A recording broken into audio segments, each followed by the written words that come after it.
When Detroit's big three auto companies first came to Washington for bailout funds last fall, it was hard to believe that two of the three big three would be filing for bankruptcy only a few months later. Detroit, once the Motor City of the early 20th century dream, is now in the doldrums. But to fully grasp just how far the industry has fallen and how foolish some of it has been, requires a trip down the Amazon. There in the heart of the Brazilian rainforest are the ruins of Henry Ford's Fordlandia, an effort to transplant the American dream to the jungle. What happened and why should we care? Well, with us is Grandin, a New York University professor of Latin American history and the author of Empire's Workshop, Latin America, the United States and the Rise of the New Imperialism. He's out with a new book, Fordlandia, The Rise and Fall of Henry Ford's Forgotten Jungle City, and he'll explain it. Welcome back, Greg. Great to have you. Thanks for having me. I mean, it is the big question, isn't it? What was Fordlandia and why does it matter? But let's start with the what was it and how you heard about it. Well, the first time I heard about it was actually in a book by Alexander Coburn and Susanna Heck, The Fate of the Forest. And it's often used as a parable, one in a series of episodes in which man tries to impose his will on the storied Amazon basin, and the Amazon, the enormity of the Amazon renders it impotent. And it's a great story, and I always thought there was more there, and it would be fun to write about. Did you go to Fordlandia? Did you go to this site? A couple of times, twice. And it's like a museum piece. It looks a little bit like a Midwestern town. Of course, it's all overrun by vines and jungle. At least the part where the Americans live. There's still the worker bungalows and the cottages where the Brazilians live are still inhabited.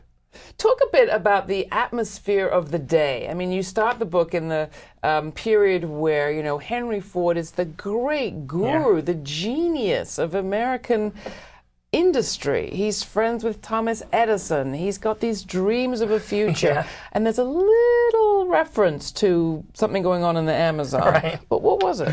Well, it was the 1920s. It was the roaring 1920s. And Ford, by that point, had revolutionized capitalism. He had revolutionized industrial production. His River Rouge factory, the largest industrial plant in the world, had come online. 93 buildings, millions of square feet of factory space. It had his own forges and piers and docks and railroads and mines. He had everything. He had control of every natural resource except rubber, except latex. And so he obtained a land grant in 1927 in the middle of the Amazon, 2.5 million acres. It was about the size of Connecticut or Delaware, in which to grow rubber. But it quickly grew into more than that. It grew into an experiment, a sociological experiment to transport and transplant America. The book really takes us back to, yes, the industrial dreams of this guy, but also his sort of social dreams. I mean, he was a kind of Disney of his age. He had the idea that he would change how people relate to each other, even what they eat. Yeah. Ford was he had a lot of eccentric ideas about he was very paternalistic. He had ideas about diet, about smoking. He was against it. Drinking, he was against it. Diet, he was quasi-vegetarian. They tried to impose prohibition there in the jungle. Yeah, even though it wasn't a Brazilian law. And Ford became in some ways the terminus, the endpoint of a life. Fordlandia became the terminus, the endpoint of a lifetime of different crazy ideas or eccentric ideas, particular ideas on how to reform American society. Now, were there good and bad combined in this? Because we, in this moment, think back about Ford and Fordism and think, oh, wow, he raised wages to $5 an hour. He actually believed that you'd need to give workers the means to, to buy and be an active part of their economy, that this would be good for everybody. All that sounds kind of great in light of today. Yeah, I kind of like to think of Ford as patient zero of industrial capitalism. He embodied both its progressive and creative and innovative aspects, but also its regressive and brutal aspects. Ford was this famous liberal paternalist. In 1914, he was called a class traitor by the Wall Street Journal for paying workers enough, $5 a day, enough to buy the product that they themselves produced. It revolutionized capitalism. It created this equation of Fordism, the notion that you could expand markets by raising wages. But really, by the early 1920s, by the mid-1920s, Ford had moved away from that himself, even though he was still celebrated. his company and his factory had gotten in some ways too big, and that liberal paternalism had been abandoned for brute thuggery and violent anti-unionism. He came to rely on Harry Bennett as thug to enforce shop floor discipline, and in some ways, Fordlandia was a way to recapture in his mind that liberal idealism, that more expansive idealism. So even in his own factories, he was resorting to brutality. It was this kind of reclaim his mantle as humanity's redeemer. Talk a bit about the mechanics of it. So you want to start a rubber plantation in the Amazon. What do? How do you get workers to go down there? And how many workers were Americans versus Brazilians? Well, most of the administrative staff, including engineers and lumberjacks and sawmill operators, he actually sent from the Upper Peninsula of Michigan. Ford, before he moved into the Amazon, had acquired a sizable land mass in the Upper Peninsula in northern Michigan, much more or less the same size as what he would eventually acquire in the Amazon, and it was there where he first began to set up these model villages, village industries, this attempt to reconcile, to balance industry and agriculture, and so he sent a number of these Michigonians down to the Amazon. In terms of the tappers and the frontline laborers who carved out and hacked out the plantation from the jungle, they mostly came from the Amazon or from other very poor departments in Brazil, workers desperate for work. And how did the work part go, and how did the social experiment part go? Well, it all went pretty bad. The first couple of years was something like, Deadwood in the Amazon. It was a tropical boom town. He sent people down there, knew very little about rubber, and knew very little about raising a plantation, much less a town. And brothels and casinos and bars sprang up on its periphery. There were riots. There were knife fights.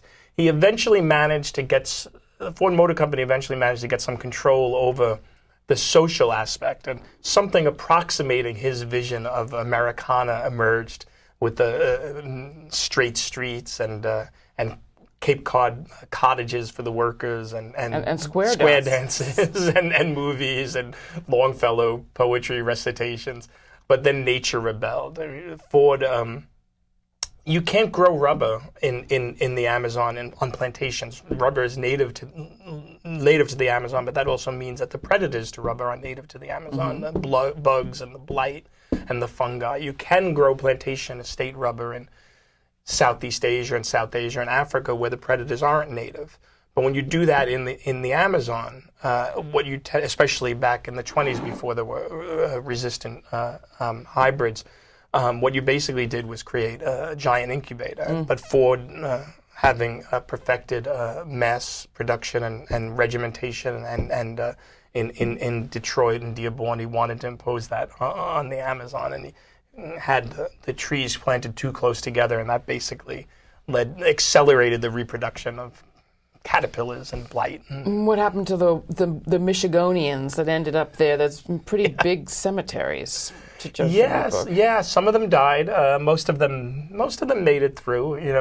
One of the things about doing the research for this is something about the Amazon often invokes a little bit of florid prose and existential musings. The Werner Herzog's new book about the Fitzcarraldo, A Burden of Dreams. What's great about the guy who tried to carry a ship over but I'm just talking about the way Herzog talks. Somebody like Werner Herzog talks about the Amazon is always, it always kind of is more existential than ecological.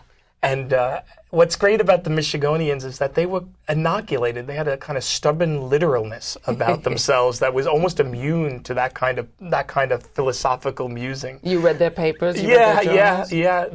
Where they were nostalgic was not so much. Where they were philosophical or even wistful was not so much about the Amazon or the enormity of the Amazon, the vastness of it, was more for a vanishing America. That in some ways the Ford Motor Company was very instrumental in dispatching. They projected a lot of their own nostalgia onto the Amazon that was much more rooted in this changing 1920s and then depressed 1930s.